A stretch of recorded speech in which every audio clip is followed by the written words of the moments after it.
어쩌면 가장 유럽다운 유럽이라고 불리는 나라, 유럽의 심장 여기는 체코입니다. 중세의 향기와 예술의 숨결이 고스란히 남아있는 곳. 오늘은 그 특별한 이야기를 들려드릴게요. 체코는 유럽의 심장이라고 불리는 나라예요. 중세 도시 프라하, 동화 속 같은 체스키 크름로프. 세계에서 맥주를 가장 많이 마시는 나라라는 사실 알고 계셨나요? 드보르작의 선율이 흐르는 낭만적인 골목길. 그리고 우리가 몰랐던 한국과의 인연까지. 멀지만 마음은 가까운 나라 체코로 떠나봐요. 체코는 한국의 절반 정도 되는 면적이에요. 인구는 약 1000만 명 정도예요. 서울 인구와 비슷하죠. 중부 유럽 한가운데 자리한 체코는 독일, 폴란드, 오스트리아, 슬로바키아와 국경을 맞대고 있어요. 강과 산이 어우러진 아름다운 나라예요. 수도는 프라하예요. 고딕 양식의 첨탑과 프라하성을 필두로 한 구시가지가 영화 세트장처럼 펼쳐진 도시죠. 프라하의 밤은 어쩐지 영원히 기억될 것 같아요. 브르노는 모라비아 지방의 중심이자 제2의 도시예요.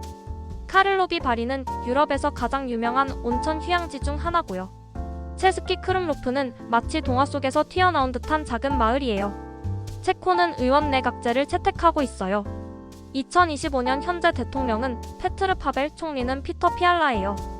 안보 강화와 경제 회복을 위해 다양한 개혁을 시도 중이에요.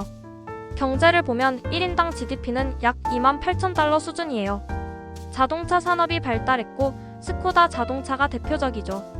맥주와 유리공예품도 체코를 대표하는 수출품이에요.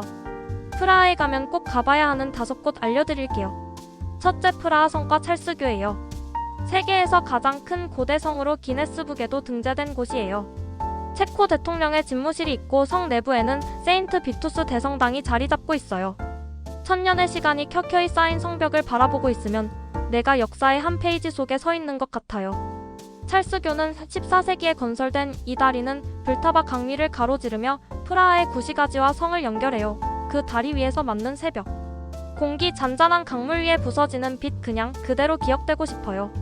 둘째, 카를로비 바리 온천은 유럽 황실과 예술가들이 사랑한 온천 휴양지예요. 따뜻한 온천수문뿐 아니라 마음까지 풀어지는 기분이에요. 셋째, 체스키 크름로프 마을은 세계문화유산에 등록된 이 작은 마을은 마치 중세에서 시간이 멈춘 것 같아요. 동화 속 도시를 현실에서 만난 것 같은 기분이 들어요. 구불구불한 골목길, 강을 따라 늘어선 붉은 지붕들, 그리고 언덕 위 성이 그림 같아요. 이곳에 서면 삶이 조금 느려져도 괜찮다는 걸 다시 느끼게 돼요. 넷째, 필젠 맥주 양조장은 체코 맥주의 자존심 필스너가 탄생한 도시예요. 갓 따라낸 황금빛 맥주 거품 위로 번지는 향, 아마 이 순간을 위해 체코에 왔구나 싶을 거예요. 다섯째, 올로모우트 천문시계 광장이에요. 천문시계는 중세의 기술과 예술이 집약된 걸작이에요. 광장 한가운데 앉아 시계를 올려다볼 때 세상이 조금은 느리게 흐르는 것 같아요. 여행에 참된 재미는 바로 그 나라의 음식이죠. 체코의 맛을 느끼려면 먼저 굴라시를 드셔보세요. 굴라시는 고기와 다양한 채소를 큼직하게 썰어넣고 파프리카 가루를 듬뿍 넣어 끓인 음식이에요. 목동들이 이동하면서 간단하게 만들어 먹던 음식에서 유래했다고 해요.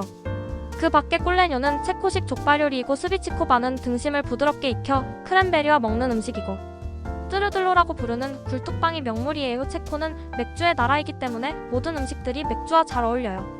그리고 액티비티는 프라하 골목길 산책과 모라비아 와이너리 투어를 추천해요.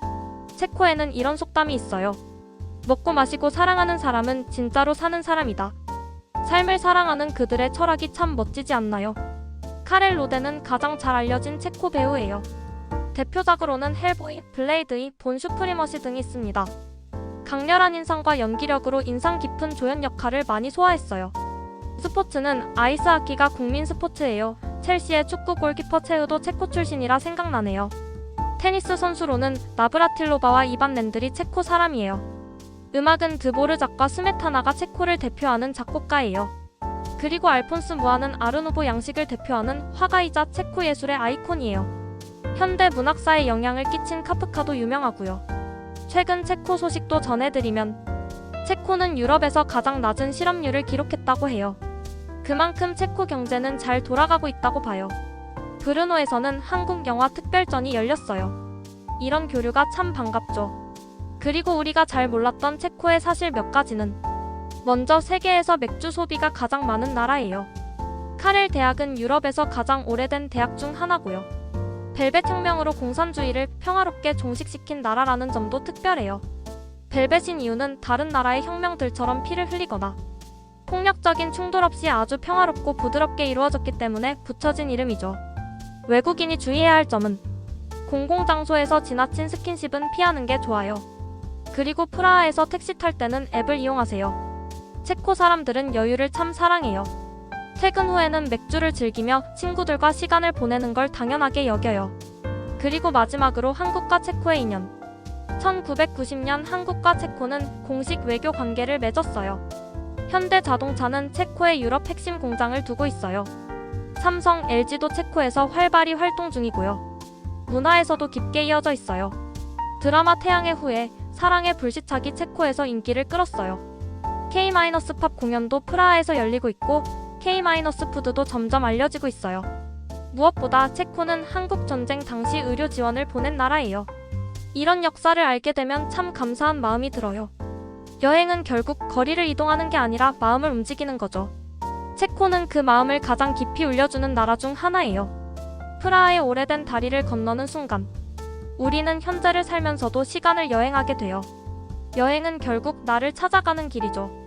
오늘도 함께 해주셔서 감사합니다. 쇼츠로 세계여행 롱폼은 나라 소개. 다음엔 또 다른 나라에서 만나요. 구독과 좋아요로 여행을 계속 함께 해주세요.